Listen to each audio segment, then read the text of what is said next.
Welcome to Bill and Eamon's Bogus Hangout. Got a good crowd. I'm going to have people introduce themselves. Tim. Wow, starting from the opposite end this time. I'm Tim Calling. I own a Servant's Heart web design and marketing, and I do a lot of work with local SEO, small businesses, particularly in the healthcare field. Thank you. Terry? Terry Van Horn. I work on web development and been doing SEO for quite a while. My sites or sites that I work on are SEO Training Dojo, SEO Pros, and my internet development company is International Website Builders. Thanks. Hey, Doc Sheldon here of Intrinsic Value SEO and Search News Central. And I specialize in tech SEO and do some website customization, primarily WordPress. Ammon? I'm Ammon. I'm sarcastic for a living, and I'm mostly here to provide Doc with fresh English insults. There are so many to choose from, Ammon. Yes. I'm Bill Sosky. I'm the author at SEO by the Sea and the director of SEO research at GoFish Digital. And we've been chatting a bit already about reviews and core updates at Google, which have been fun.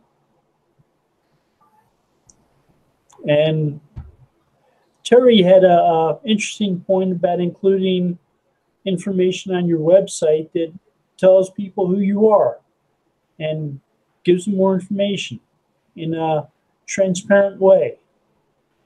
And Terry, can you tell us more about that? Yeah, most of the insights I've gotten are from the Systrix, winners and losers. I spent from the weekend and the last couple of days looking at those sites. And one of the things that I noticed almost immediately was, and it may have been biased by the fact that we just did the deep dive on the Google Raters guide, I saw some real correlation between what we kind of saw as the changes in that to what happened in this core update. On top of that, I believe there's more going on than just this so-called medic update. Part of the reason for believing that is some of the sites that I saw as being touted as, because of this medic update, first thing when I saw them was if I was reviewing this website in a forensic manner, after about 2 minutes on the site, I would be keying in the URL to the Penguin tool to see if they were hit by an update since 2011. I bet you there's more than a few on the losers list that have been hit by Panda. Maybe not to the extent that it was now, but definitely, not definitely. There's a good chance that they were also hit by other phantoms, etc. All those. One of the interesting things I've seen, it does seem that authority is a bigger factor, and it's always a tough one to explain to people what exactly we mean by authority. And I've seen this come up in a number of groups recently. There's a lot of people who think, authority, that's just page rank, right? Whoever's got the most links wins. And, we've always tried to, my favorite explanation is it's a game of 6 degrees of separation. It's how many links from one of the absolute epitome trusted sites, how many links it takes to get to your site from there. And I'm certainly still seeing that, but I'm seeing other aspects. There's something else in play, and it's actually pretty good. It does seem to be boosting authority, quite a bit. It does seem to be cross-checking more of the entity connections. At least that's what I'm seeing, and I'm not seeing anything that contradicts that exactly. But yeah, I mean, authority is one of those things. It's a term that came into information retrieval back in the words of John Kleinberg, who produced a paper for these hits algorithm on hubs and authorities, and it looked at two specific kinds of linkages in order to find particularly useful resources. One was the hub, which wasn't itself an expert in anything, but it connected you to lots and lots of different experts. So web directories and search engines and news sites can all be classed as kind of hubs. Particularly, you know, those scientific journals that connect you to all those different research projects. They're not themselves particularly into one form of science or another, but they connect you to lots of things that are. So those are hubs, and they're useful because they can connect you to experts. And also they're useful at different stages of a research process. When you're first starting out, you may be using overly generic terms. You're not quite sure what the correct terminology is. So in those very early queries, often a hub site will suit you better because it can give you a broad cross-section of a topic or related fields. But as you start to hone in and get to the longer tail stuff, you're much, much more likely to want an authority site, a real expert on the topic, somebody who knows the ins and outs of that one thing perfectly. And over the years, I've always felt that the shorter a query is, the more likely a hub site should be ranking well. And the longer a query is, the more specific it is, the more likely it is that an authority site should be ranking well. But that's where authorities first came in, and it was actually about expertise on a topic, but also the amount of hubs and other experts that linked to you and said, this is the guy you want to talk to when you know this. Bill, anything to add to that?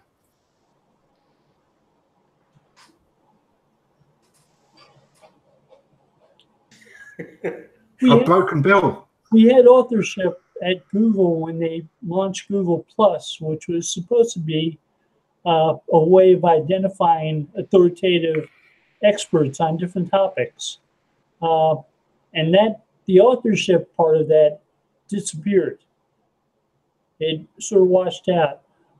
It seemed like for a while, schema markup that used persons was going to replace it.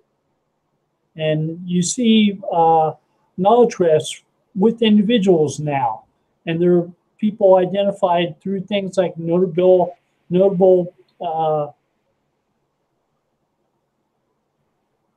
submissions to Wikipedia about a person.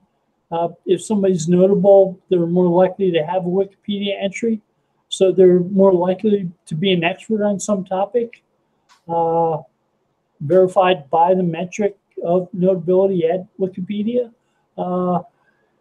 and the markup that goes with those and those knowledge panels can go to same as links for social network listings and so on. So they're combining things like they did under authorship with the social networks.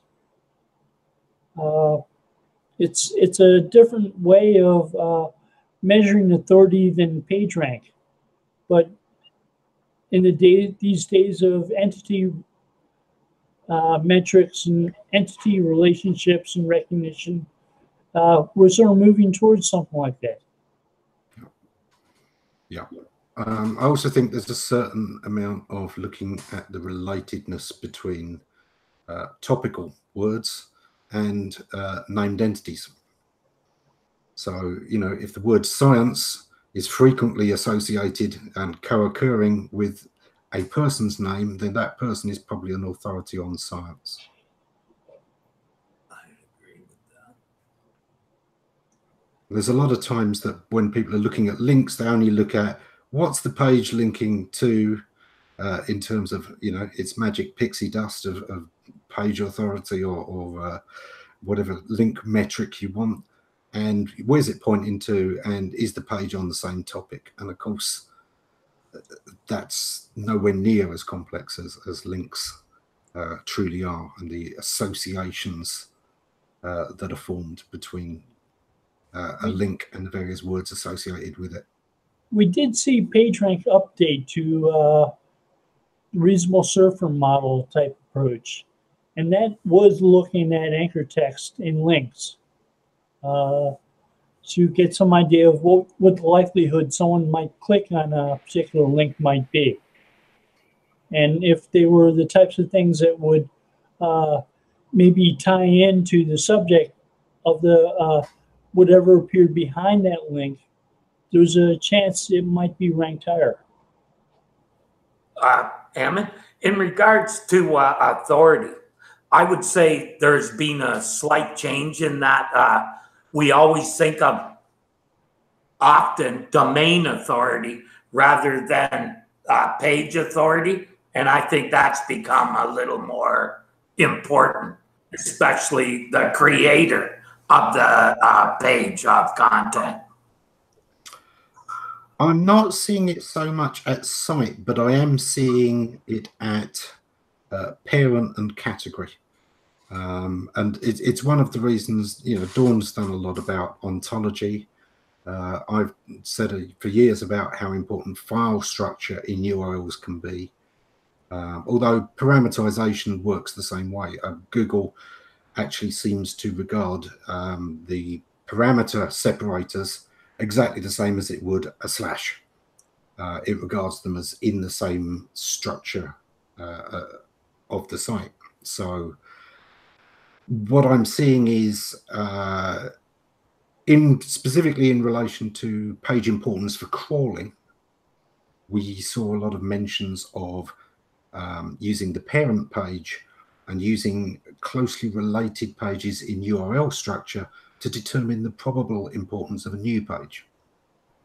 So if there is a category of breaking news, and a lot of people use that, but there's another category on the site that is, you know, terms and conditions, and almost nobody uses it, the search engines are smart enough to see this is in the breaking news category and we should treat it as that importance rather than this is in the terms and conditions and you know, that nobody is interested in. So, you know, low priority. Bill? That a search engine may look at a hierarchical taxonomy of a site and see that a site may be about menswear and have 3 pages about watches. So if somebody does a search for watches, they may not be pointed to that site because it's such a small amount of that topic, men's watches or watches and menswear. It's not that important about watches, even though it has some information about them. Yeah. The main topic is more of a umbrella topic. It's always. I was going to comment on Bill's statement there that quite often those kind of products on your site are in the supplemental listings, i.e. Google almost ignores them. Right, Yeah. because they're they're like a local scale type thing as opposed to a global scale, global beaming for a site. It's always been difficult to separate off that hierarchical based on actual structure and the hierarchical that's based on link structure. Going back to the hubs and authorities thing again, if your page, you may not have many pages on your site about a topic, but if your page is linking to some of the best resources out there on that kind of page has always done very, very well indeed. And that, I believe, has always, well, going back to the early noughties, I've seen elements of that in the algorithm. So that's a look at the linking structure of the web. Yeah. That might help identify that. Yeah. And one of the first e-commerce sites that I built, part of the thinking then was to include links off the site to information about the products For instance, for it was a guitar site, so I was linking to Gibson and all the history of these guitars, and that site to this day still ranks. And we're talking, the 90s, without any changes to that content. Seriously, it blows my mind every time I see it. Yeah. So, I've always felt that hubs and authorities is a very important part of the modern search engine and the Google algorithms that people often ignore, because obviously the original research predates Google by a long, long way. The Clever project was what, the 80s built or 90s? It was 90s. They never built a clever search engine now. No. It's kind of I would add, Ammon, that hub design has been around almost as long as I've been building websites, for the same reason. It provides the best navigation on a website, the quickest means to find anything on a website by just browsing it is using hubs. And I often think this is a trick that a lot of content sites miss, is they forget to create roundups and hubs that help structure and introduce people to lots of different content within their site that explain it and help divide it into subjects that are particularly suited for particular needs. We had people like Bruce Clay introduce silos without a thought to things like hubs, and possibly it should have been there too. Yeah.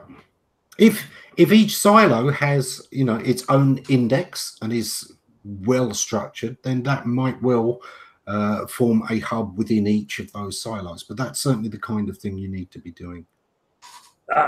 I've also believed for quite a while now, since Google went with the hummingbird thing, that the hub style pages are perfect for that, because you're giving all the different parts of that entity, all the relationships and concepts are on one page. You're not trying to put a concept on each page with no way to really group them together.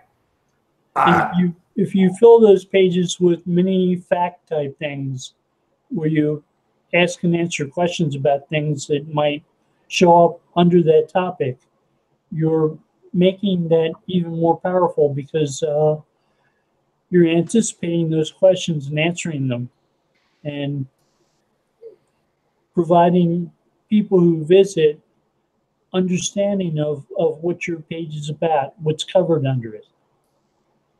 You're also making it semantically well themed. Right. Which can help you rank higher. Yeah. Always has, in my opinion, always has. I think it's something a lot of WordPress owners don't think enough about, is your category page. Don't just have, the last 8 things on this topic. Make an introduction. Make a proper explanation of the topic and the subtopics within it, and that will rank better. As well as help users, because it really does direct them to the right content for their needs. Tags can be a drag on a page, but if the tags are done right on a site, they're actually key to finding information about a topic. Yeah. One of the real challenges for a site like that, a WordPress site or any others with multiple authors, is keeping control over all of that. Yeah, I wouldn't even try it on a site with multiple authors, because you get multiple ideas about what things are or aren't. Yeah, you end up having to punish people if they create new categories and tags. Yeah, generally, with most owners of websites, I tell them to either go with categories or tags. Yeah. If it avoids easy categorization, go with tags. Because otherwise you do get crossover, and this tag page can be exactly the same content as that category page, and you start getting into all kinds of issues where I it's not rarely anything use useful. I rarely use tags for anything except an e-commerce type situation where your site search for product search is going to be critical. I stick with strictly categories. It drives me nuts when I get a client site that I look in there and they've got 285 categories. Yeah. I've And seen 27 of them are almost identical, I've seen it Writers with gone wild. If you remember social bookmarking sites like Delicious, you used to be able to tag those, but people would make up tags that had personal meaning to themselves, like Yep. to read, which meant nothing at all to other people. And and there were people who wrote articles about the self-tagging that people would do on social bookmarking sites and how useless they were to things like search engines. Worse than worthless. They were confusing. Yeah. But if you remember at the time, everyone was, "Oh, we've got to get on this. It's a high authority domain." Yeah, people do confuse in the days when we could see PageRank, they do confuse the idea that this site may have a lot of PageRank because lots of people link to it, but it may have very low authority and trust in its outbound links. And I would say some excellent examples of that today are sites like Quora, LinkedIn, Facebook. There's a lot of people who link to stuff. The average link on there isn't of a particularly high value, and it's lower than the domain value might suggest. The utility of the site isn't in its links.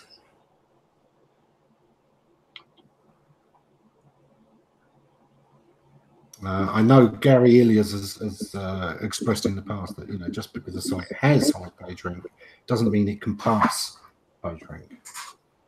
And that's not always just about penalties. It's sometimes about the utility of the content and the value that is perceived to those links.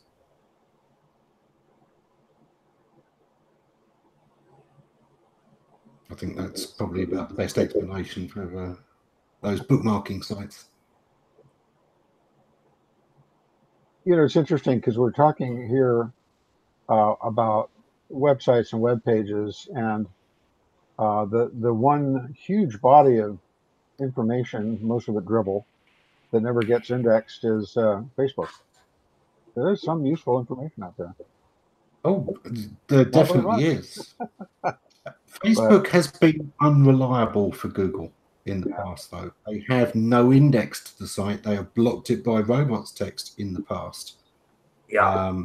And therefore, Google regard them as something of a variable quality item. Isn't it only comments that are indexable? I don't know if any of it is or what can be. Yeah, I think comments are indexable on Facebook, but that was it. And searches. I know Twitter searches and stuff like that. Well, certainly profiles used to be always findable. Profiles are still there. As of this morning, I've seen profiles, and I was looking for somebody. Yeah. I got a question. There was a time when they weren't. I got a question on something you said a few minutes ago, Ammon, and maybe you or Bill can shed some clarification for me. Talking about PageRank incoming on a page that may or may not actually be able to pass PageRank out. Okay.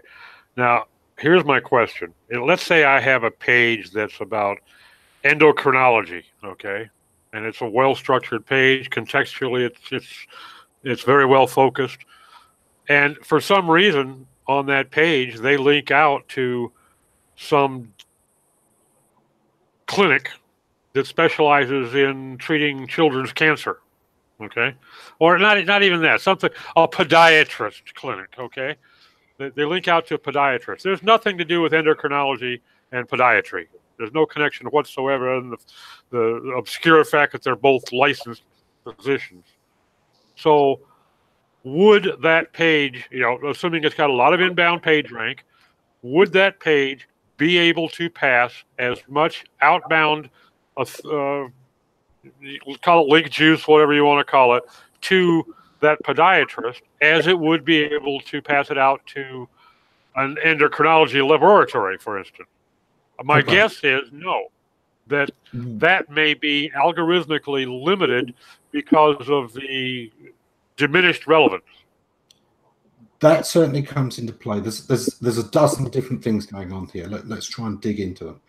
One, you say there's no real relationship between those things. Actually, the very fact that this page, which is really good about endocrinology, has linked to it, is a connection, and that will go into the database. It will be recorded. It will be known that a page about this linked to this, because Google doesn't always know why. Maybe the guy who's currently working at that clinic is a world-class endocrinologist who's just moonlighting for a little while. And so Google doesn't always double guess us. It assumes that we might know something. However, as you say, the topical part, we've got a page about this, and we've got, you know, a page about that.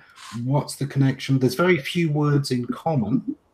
There's very few topical links in common. I think that can overall downgrade the value of the link. And I think when a site has lots of these links that are spurious, they're unconnected, they seem irrelevant to the content at hand, that can affect the site and affect the overall trust value of a site. And that is one of the few times I do see sites having an authority score is in the negative.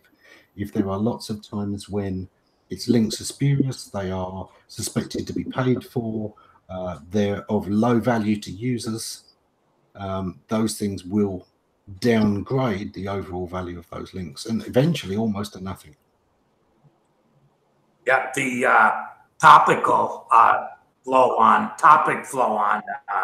Majestic is excellent for figuring that out. I was looking at that the other day at a bunch of sites, and really noticed that the sites that had 99% totally relevant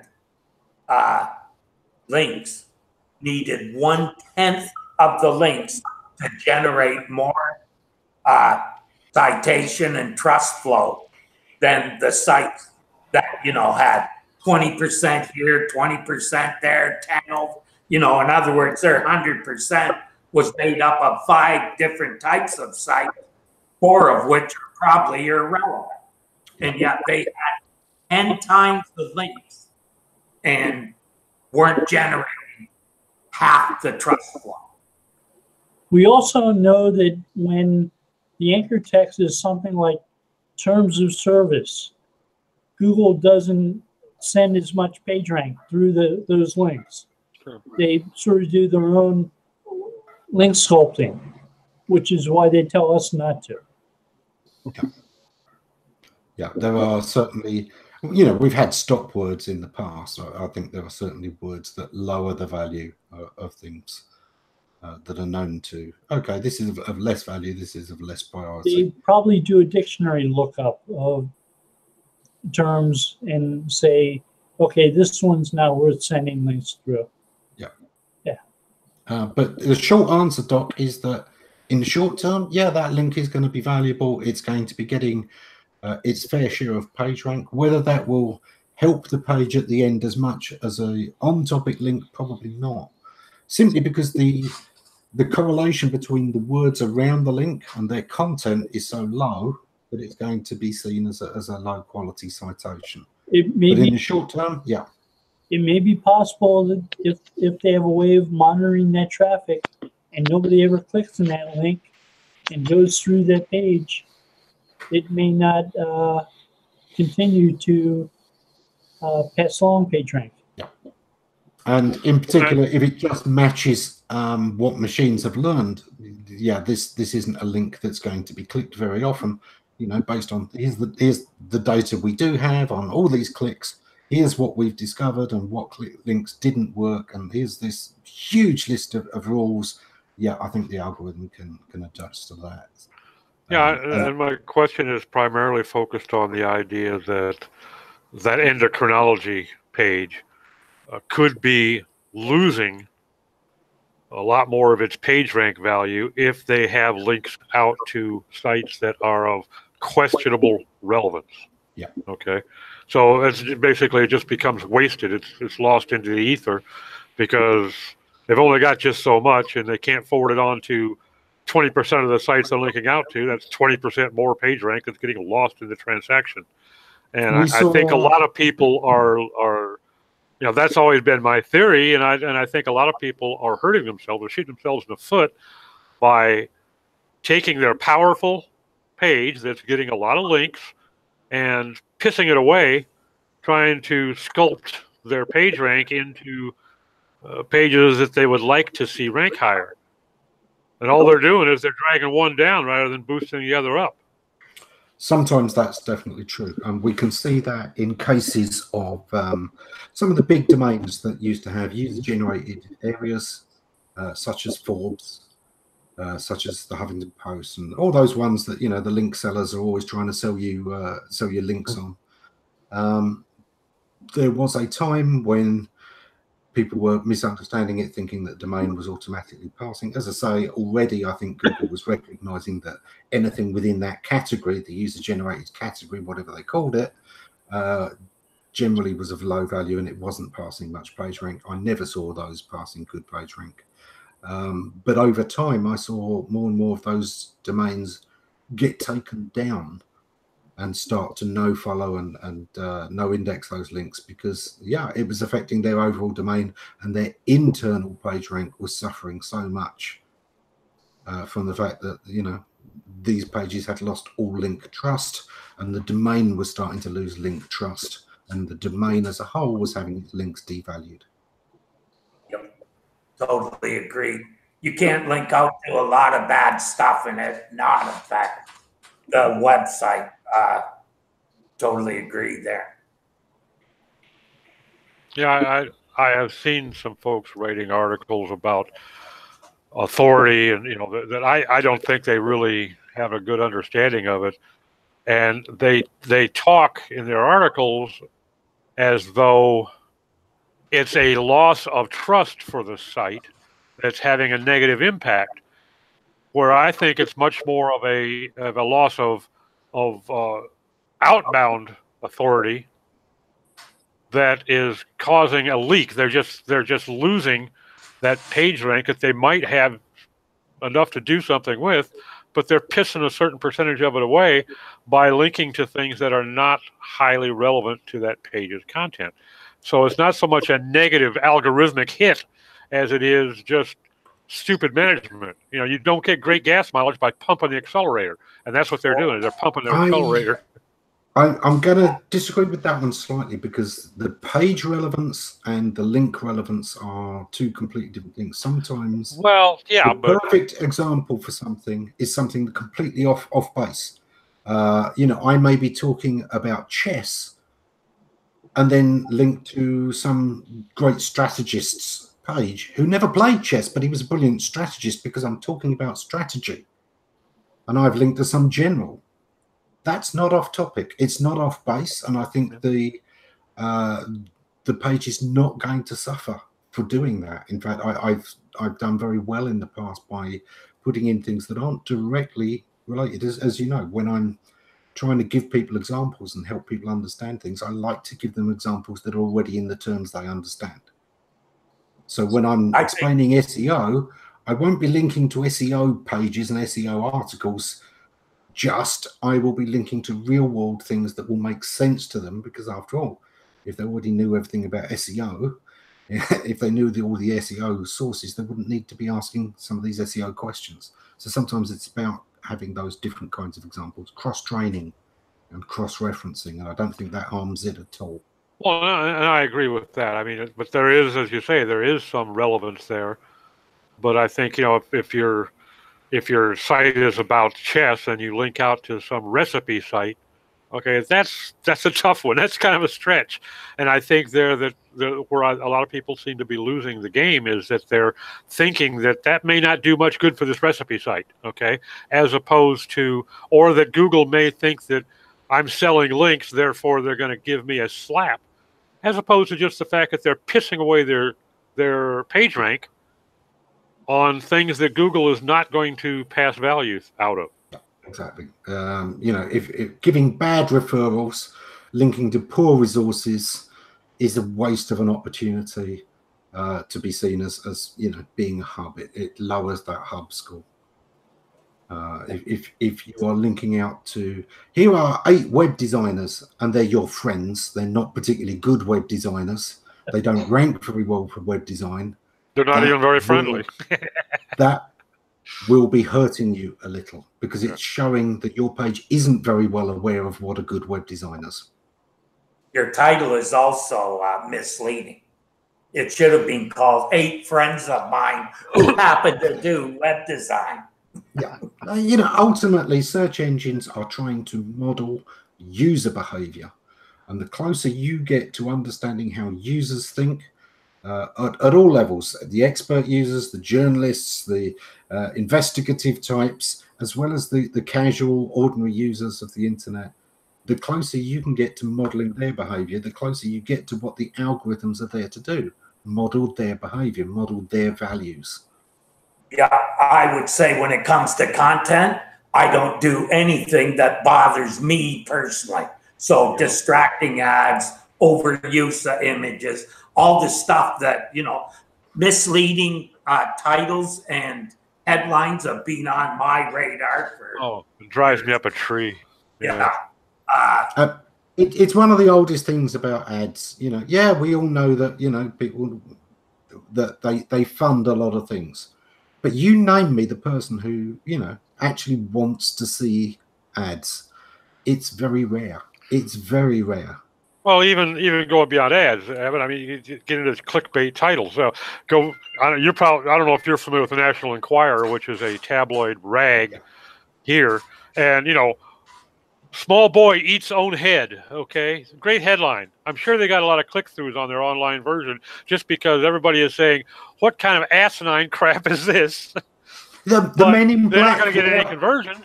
The Men in Black were on that straight away. That was an alien, Doc. The Men in Black were right on that. We know that that's the paper they rely on. Well, that actually is a headline that they once ran as their main headline. Boy eats own head. Yeah, it's Lyndon's favorite headline of all time. Yeah, this is not exactly reputation management at its best. I think I saw one time Elvis found on the moon in one of our papers, and yeah. Well, that makes more sense. Yeah. Actually, one of the sites in the Systrix list, one of the things I identified were they were acting like a fan site. So what they had was what was supposedly a Twitter interview with a star, right? And it turned out it was them putting a question in Twitter and then taking a video that they had made previously with the guy and using that as to answer the question. So basically, it was not an interview. It was a, you know, made up. Could have been even the celebrity taken out of context. Who knows? You know, and that site was one of the top ones that got dinged, and there was all kinds of that kind of, you know, National Enquirer type information abundant. Yeah. It's certainly an interesting one. It's one of the opportunities that I see a lot of sites miss out on. I've seen people, you know, dreaming of getting a Wikipedia link and then not doing the thing of, well, look at some of the citations that are missing. You know, when somebody's, you know, suggested a fact, but there's no citation there. See if you can get that citation. See if you can do an interview, either with the person or with people who were there, and get enough evidence to create a page that provides that supporting evidence. And it may well be that Wikipedia will link to that in order to give the citation to the content they've already got. And a lot of people miss that as a trick.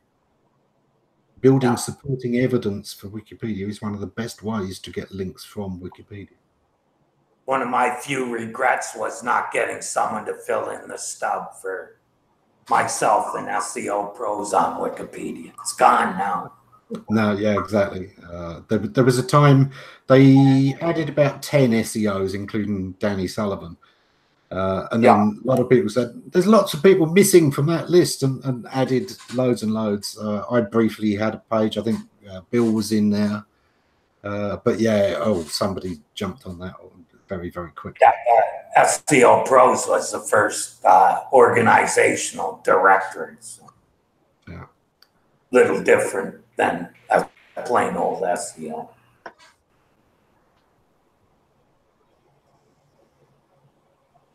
And anyhow, you can only regret stuff like that. It wouldn't have stuck, so I wouldn't bother regretting it. As you say, it went. So yeah, it would have been even worse to have spent effort on it and then had it disappear. Yeah, I wouldn't write one myself because that would just seem so wrong to me. That's why I didn't fill it in. I was waiting for someone else to. But it seems I don't have that many friends. I was having this conversation the other day. There was a guy who was introduced on an interview as the king of SEO. And yeah, I know that's exactly my thing. I thought I was connected to this industry. How did I miss a coronation? Particularly since the High Council of SEOs must have elected this person and all been there. Anyway, I pointed out in that it's funny, the people who I really respect in this, they don't need any titles. Danny Sullivan is just Danny Sullivan. He's never even used a forum name. Now, back in the day, we used forum names because it was a way of just simply keeping private what you wanted to keep private. In the very early forums, where you were Webmaster T and Bill was Braggadocio, you didn't necessarily want somebody looking up your domains in the domain registry and seeing everything you were up to. Especially in the very early days when it might be the search engines doing that. So yeah, there was a level of anonymity. It's funny because I continued to use the handle Creator Site, but I from the time Creator Site was around, I'd already got a kind of enough trust that I was putting my real name there. But people still preferred to call me by my handle. So I remember Doc. You were saying you knew of Black Knight and you knew of Ammon Johns, and it took you a couple of years to work out that the two people were the same.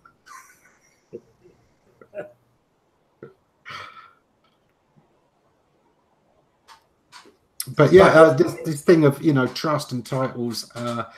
If you've got the chops, if you've actually got a reputation, other people will say it for you. Anybody who their first words out of their mouth are to tell you how good their reputation isn't. It's that simple. It's that guy who says, trust me. This is the last person on earth you should trust. Somebody you should trust never has to say trust me because you already do. It's the same with titles. Every time I see somebody with SEO expert in their profile on LinkedIn, it's a muppet. It's usually somebody overseas with 2 years of experience of doing really, really bad level of SEO. But, oh, yeah, SEO expert. No.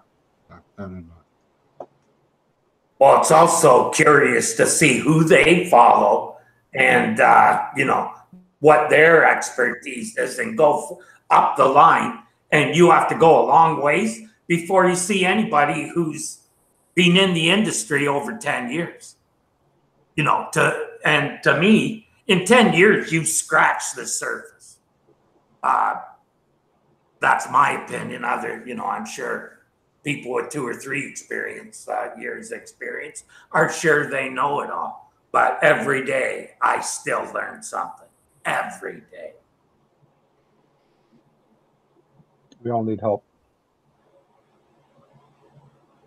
I haven't been around as long as you, Terry, but I've been in it a little bit over 15 years, and I still feel incompetent in some aspects of SEO. especially in SEM. I mean, which I've just refused to even try to learn. But just in SEO, there are certain aspects of SEO that I don't feel competent enough that I can offer myself as a service to a client. To me, say to you, that's Doc, all you. do yourself one big favor. Start playing with contextual advertising. You know, the Facebook ads and things like that, because context is going to be a huge part in the next generation of algorithms. And at the moment, this is the only place you can get experience in playing with it, is with contextual advertising. So honestly, do that.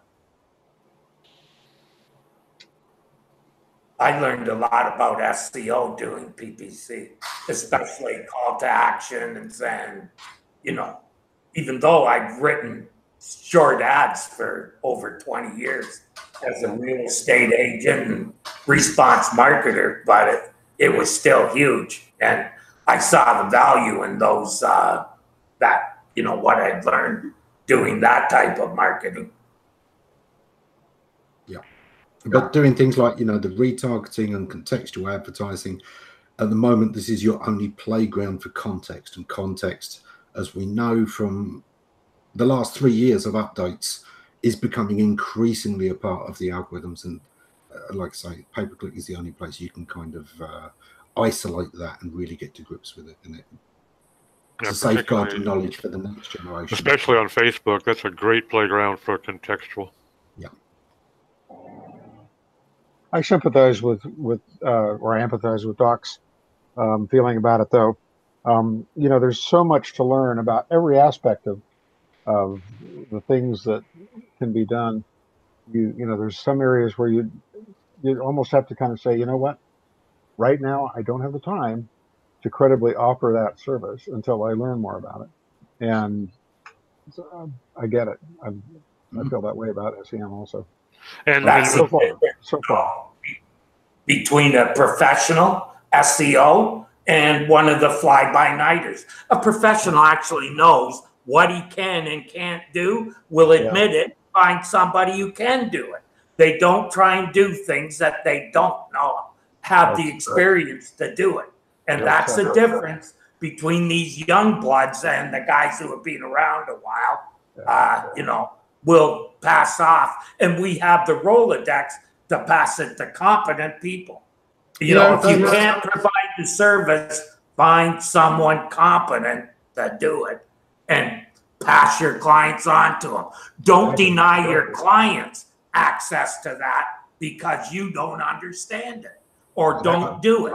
To me, that's a dreadful way to treat a client. Well, that's only help them with the services. That's kind of standard consultant's ethics. That you got to put your client's best interest first. Always. Got a terrible echo. Yeah, somebody's got their speaker on. Terry, you've just suddenly started echoing. I don't know why. Well, it seems to be fine at the moment. Yeah, I think that's a brilliant idea there, actually, Terry. Is we always talk about, you know, how do you differentiate between, you know, the really reputable SEOs and the bad ones. I think that's a great tip. Find out what they don't do, because the really bad ones, they'll say they can do everything.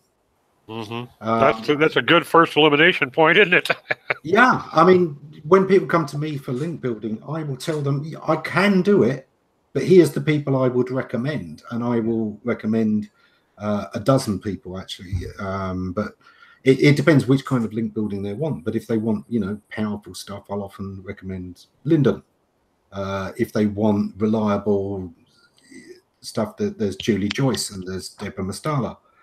It depends what kind of links they're going to need and over what kind of length of term. But, you know, there's a dozen people I'll recommend before I suggest I do it. I think it's a really good tip is to look at the limitations of things. I've often said the way you know how broad something is by looking for the edges. Until you find what somebody doesn't do, and I talk about this with clients, until you find out where their expertise ends, you don't know how big an expert they are. So always look for those edges. When you're dealing with an SEO, look for the things they don't do, or they would recommend you go to a specialist for. And I think that's a very good idea. I've always believed that that's what's kind of missing in our industry, is this expectation that someone who wants to employ an SEO should know all about it, and be able to ask the right questions. Well, hell, if they know that, why are they hiring someone? They can do it themselves. I mean, I've never understood that. And, that's why I think these services that are meant to help people find SEOs, I've named some of them, but to me, they're all not reputable. So, I used to quite like the one. Actually pushing companies that are paying them to do so with no, it's whoever pays the most is the top guy. Well, there were two that I used to recommend, Terry. There were two I used to recommend. I used to recommend yours, and I used to recommend the one by Edward Lewis. SEO consultants. Yeah. Those two were the two that just, they weren't just paid playgrounds. I remember Edward getting in quite a few arguments with people over the years because he gave them an honest review and they didn't like it. Actually, we helped SEOs too. The review showed them how they could do things better. Exactly. And when we found sites, actually found sites that were penalized and told the guy, this is what you did wrong. Here's how you fix it and we'll let you in. It wasn't about exclusion. It was about, helping these companies and helping people find good SEOs. I think even then, there's a lot of companies who are just getting started. They don't need necessarily a great SEO. They need a reliable SEO. And I often say, look, go local. Go to the one that you can have a face-to-face meeting with, because that's going to help build trust. And he's much less likely to rip you off if you're on his doorstep. He doesn't have to be the best in the world. When he reaches his limit, he will introduce you to other people, or you'll have learned enough to ask the better questions and scale yourself up the chain gradually. You'll have seen they've hit the ceiling and you move on. Exactly that. And that's been my business model for years, was always, I'm not out there looking for the first time buyers because I'm too expensive for them. It's not where they needed to be. They weren't going to, produce anything particularly needing my skills. It would have been more than they needed. They could get started with a local company and then grow up, into a middle-class agency. And then eventually, they'll know when they want to deal with me. They'll have heard of me, and they'll be after particular things they've read about, and come to me because I'm the right person for that particular job. And that's better for me. It's better for them, and it is better for the whole economy of SEO, I think. I like to, or they grow into your size. Like when they need you, they'll have grown to the point where they do need you, because the ceiling is at that point. They can't go any further. Yeah. I'd like to say real quick how much I respect that nobody took an opportunity to diss top SEOs. I, however, have no such compunctions.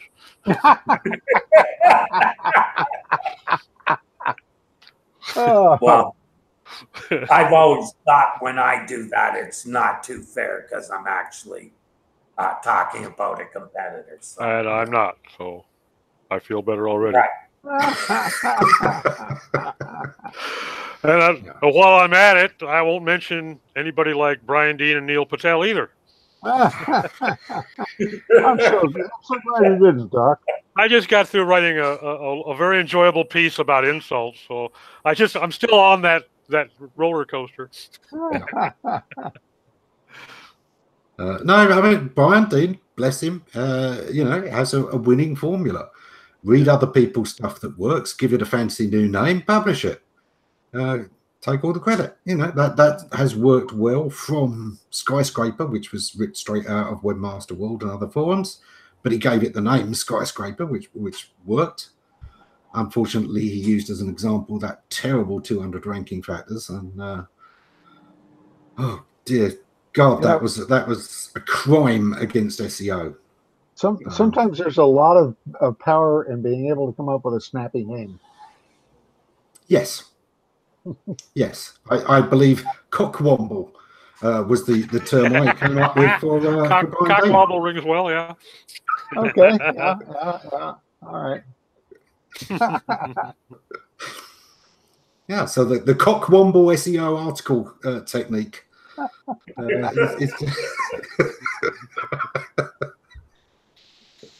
We should all use that from now on. Is he the one who came up with outbound marketing too? No, that was I can't remember the guy's name. Partner Rands, wasn't it? Oh, that seems like a good source, a partner of Rands. That sounds about right up their alley.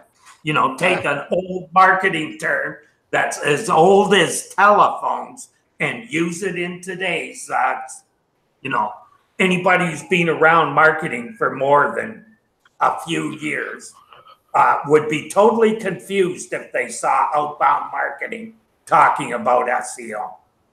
Well, yeah, but you got to realize, Terry, you know, half the people that are on the internet today, if you set a dial telephone in front of them, they'd say, "What the fuck is that?" They wouldn't know what the hell to do with it. A third of them have never seen a VCR. Okay, you have an audio cassette, and they think it's some kind of a chip, you know. If you said something about a broken record, they would say, "What?" Yeah, exactly. There's a whole class of jokes that no longer are funny for most people because they involve, you know, saying something that involves a skipping record, like nothing can go wrong, go wrong, go wrong. You know, 9/10 of the world no longer gets that. People from our generation, yeah, they get it, sure. And I say "are" loosely, by the way. I think I'm the oldest one on the call. I'm not sure. Well, maybe Doc and I are pretty close. I think we're pretty close, at least. Yeah, I don't know if I really want to know who's. Yeah. No, let's not count those. This is a losing battle. Ignorance is bliss. Let's put it that way. I think it's safe to say Bill's the youngest. How's that? Maybe so. I was 30 the first time I was the oldest person in a company. It was a .com in the classic .com bubble time, and at 30 years old, I was the oldest person in the entire company. At 30. Yeah. When I went to work at Borland, I was one of the oldest people in the R&D group I was in, and I was 36. So, yeah. And you know, it's only going to get more common from then. There's no turning back. Well, I just read this morning an article. I saw a snippet from an article about the millennials are now outnumbered, and I think the point of the article was by people older than them, but I'm not sure. Well, like I say, it's better to be the oldest person in a group than the youngest person in a cemetery. Well, there's that. This is true. You know, I worked at a company in Austin where they hired him as an intern, and within a week he was actually a manager. In a week, the president of the company recognized that he had landed a gold mine, and ended up being a damn good manager. Kid had a master's degree, 18 years old. Oh my gosh! At 18, he had a master's. A legitimate one. In engineering, no less, in electrical engineering. But he's a brilliant kid, really was. But that was a little bit, and I didn't even have my bachelor's degree yet. In fact, I didn't even have my associate degree yet. And that was a little bit intimidating because this kid who had the only razor he'd ever seen was his mom's laying on the side of the tub, you know. But he was brilliant. Yeah. And I was one of the old timers there, and I was in my early 30s, I think.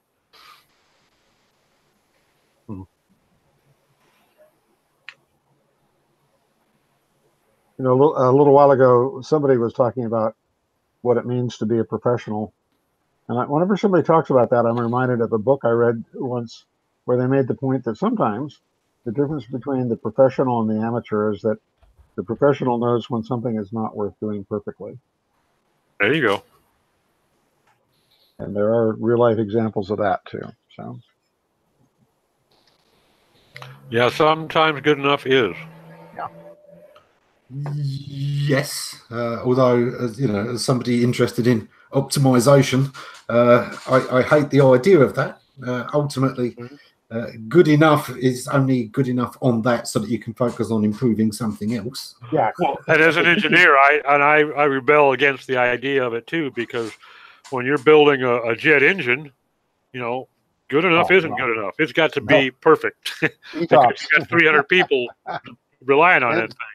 But you know, but sometimes it is good. I believe we have hit the hour, so let's do a quick roundup. If anyone has anything to say, Bill. I just wrote about a large data set patent that I think maybe addresses some of the issues dealing with some of the core updates Google's been doing, because it's likely that the patent was around first filed in 2003, which makes it an old one. But it involves over 10 million instances of data, combinations of user, query, and document data. And it doesn't specify which is used which way. But it likely may have to do with the core ranking algorithm. So it's interesting to take a look at if you get a chance. Yeah. On that, I've been fascinated by the EAT of authority. You know, that there is three elements: expertise, authority, and trust. And to look at the differences between them and think about the way that they're aligned. Certainly, the authority one is the one who is known to be an expert. Expertise is one thing, but the recognition as an expert is another one. That's the part that's more affected by links. But it is definitely worth looking at the expertise and the trust levels in addition and separately. Doc? Like people say sometimes, your reputation doesn't belong to you. It's something built by other people. Yeah. Well, what am I doing the next few days? I think Dave Harry sent me down a rabbit hole that I understand Bill sent him down, talking about the machine readable entity IDs. Oh God. Yeah. And I'm interested by that. I was caught totally flat-footed. I was totally unaware of the existence of those things. So I do a little research. He shared an article by I forget the fellow's name now over at Upbuild, but the guy that designed You're lucky you can remember your own name. No. But he built a bookmarklet, Mike Arneson. Yeah. He built a bookmarklet specifically for pulling MRE IDs off of a page where they exist. And I see he's taken it offline. It's 404s now, so I don't know if something has happened, if he's just updating it. There was a problem. I don't know. But I haven't been able to get a hold of him. I found it. Usually refer to those as MIDs. Mike added a couple letters. Say again, Bill? I usually refer to those as MIDs, as machine IDs, which is what the people at MetaWeb refer to them as when they use them in Freebase. Okay. If you look on Wikidata, you can often find machine IDs for entities. Yeah, I've seen them on Wikidata. Google's Knowledge Graph Search API, you can also find the Knowledge Graph IDs. Yeah, I wasn't aware that they were something that was available to seek out and acquire. I thought that this was just something that some entity assigned once an entity had reached a certain level of notoriety or utility, somebody had assigned an EID to it, and I wasn't aware of that was something you could actually acquire. You can use them in the same as links. Somebody like Arnold Schwarzenegger was in MetaWeb patent for to show example of what a machine ID was. and they said, okay, he's Terminator, he's a kindergarten cop, he's Danny DeVito's twin, but you know him as Arnold Schwarzenegger. We refer to him as this long string of letters and numbers. Yeah. Anyway, I'm digging into that a little bit, and it's kind of interesting. So thanks for that, Bill. You're welcome.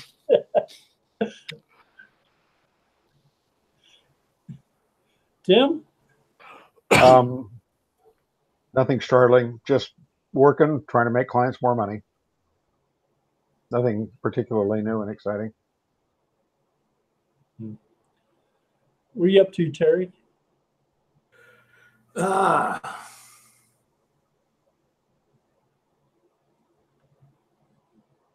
I was muted, sorry. I've spent the last since the weekend on doing a deep dive on the Systrix winners and losers. David also gave me an assignment. We're we like to share information on updates because we've been doing it so long.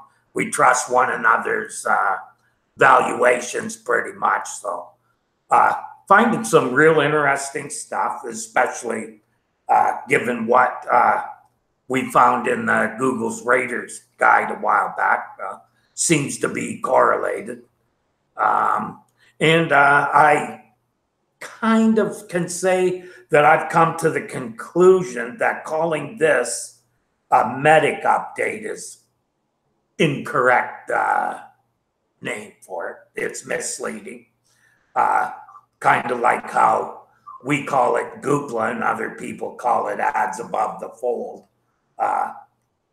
Google page layout algorithm seems to make more sense than ads above the fold.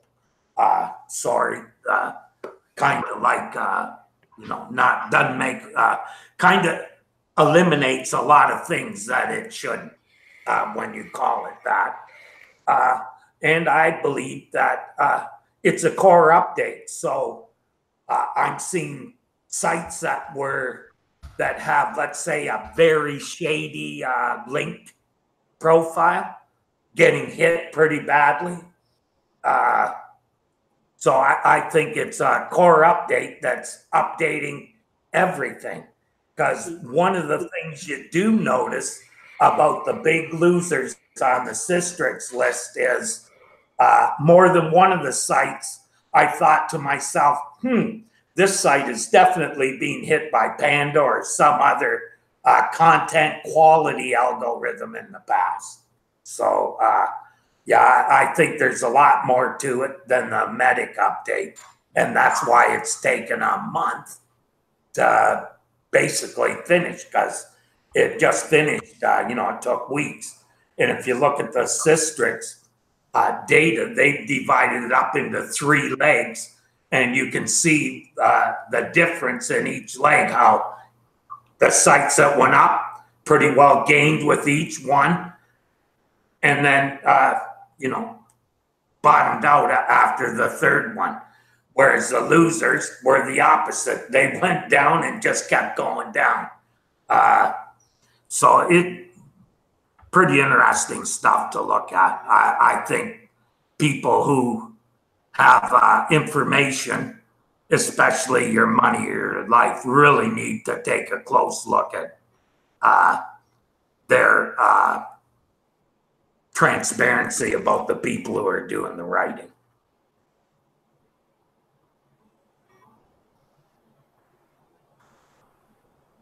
So that's it from me.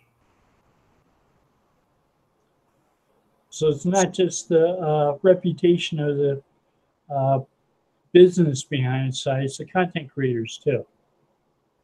Yeah, it's definitely has come down to, they're looking at the